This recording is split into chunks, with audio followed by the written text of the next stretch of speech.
Good morning, St. Francis. Good morning, people of God. It is Sunday, the 6th day of April, 2025. It is the 5th Sunday of Lent. It is the 29th day of the Lenten season. Where am I? I am at RDU because I'm flying out again to San Diego to teach one in-person class on the course I'm presiding for the Franciscan School of Theology. So not too early this morning, but now flying out. Be back on Tuesday. So we'll get one shot. We'll probably get two shots from San Diego while I'm out there. But it is our 5th and final Sunday in Lent. It is not the end of the Lenten season. Remember, the Lenten season will also continue as we move into Holy Week. So the Monday, Tuesday, and Wednesday of Holy Week are still Lent itself. Thursday morning into Thursday afternoon is still Lent of Holy Week. So it just doesn't end. But this is the final Sunday. Palm Sunday is next week. We have really come through this season of Lent quite quickly, it seems. So as RDU gets ready to go into operation, as it has been perhaps from early this morning, a little bit of reflection on our readings for today. All of the readings from Isaiah, from Philippians, and from John, surprisingly not from Luke, on this 5th Sunday of Lent, all focus upon leaving the past behind and moving on with our life. Something that we as human beings find very, very, very difficult to do because we want to hang on to the past. We want to hang on to old hurts, old pains. We want to let other people hang on to old offenses that they've created for us, that they've done for us, that they've committed against us. We want to have someone to blame. We want to have someone to feel guilty. We want to have somebody to toss to the sides, to toss to the margins, somebody who begins not to matter anymore, someone who we can make a scapegoat for all of our own inadequacies and our own anxieties and our own fears. And that's really, again, where these readings focus us on today.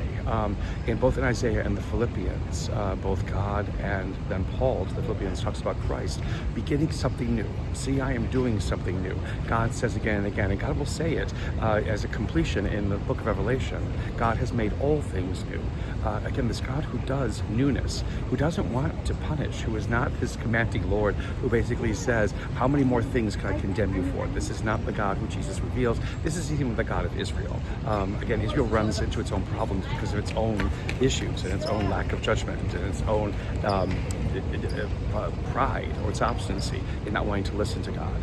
And so again, Isaiah and Philippians, again, leave the past behind. Walk with me into newness of life. That is what God is asking us to do, and what God is pulling us into, although we move into it very begrudgingly, or move into it with a lot of resistance. It reaches to a pinnacle, this whole idea with the passage from John today about this poor woman caught in adultery. Again, it's like, what is going on with this? It's a very complicated story in many ways, because again, this law of Moses, where God will basically say, kill somebody, again, who was caught in this act, which again, is not a good act to do. It's not anything good to do.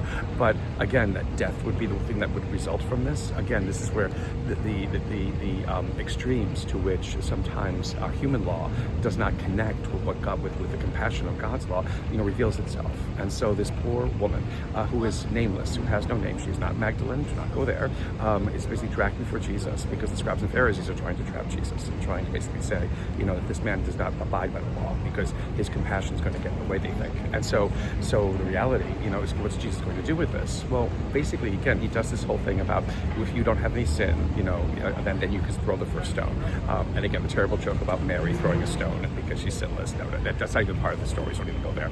But the reality, within this is that it's not just about, not having sin or sinlessness or whatever it is, and you can begin to destroy other people. Because again, if you took it that way, then if there was somebody who figured they didn't have any sin, they could throw a stone and try to kill this woman. This isn't what this is about. This is about freedom. And again, these scribes and Pharisees do not choose freedom, and they walk away one by one because they want to remain locked and trapped in a law that does not give life. Locked and trapped in a law that doesn't do anything for them. And when basically everyone goes and the woman is just left standing in front of Jesus, he asks, is anyone here to condemn you? She says, no one. And he says, go. It's like, but avoid the sin. Try to be who God has created you to be. Don't live, in this pain or in this uncertainty or in this doubt in your life any longer. Live in freedom. We never know if this woman does this, or not. But again, this is what Jesus asks us to do, and what Jesus asks us, all of us to do. It's what God asks all of us to do, to live in freedom. There is no penance this woman does. There's no contrition that she shows. There is no, great moaning and groaning for forgiveness or whatever it is. This woman is just freed, and that is the easiness of how God works. The easiness in which God works in our life, just to free us from what binds us, free us from what keeps us bound, and wrap us into a love that never ends.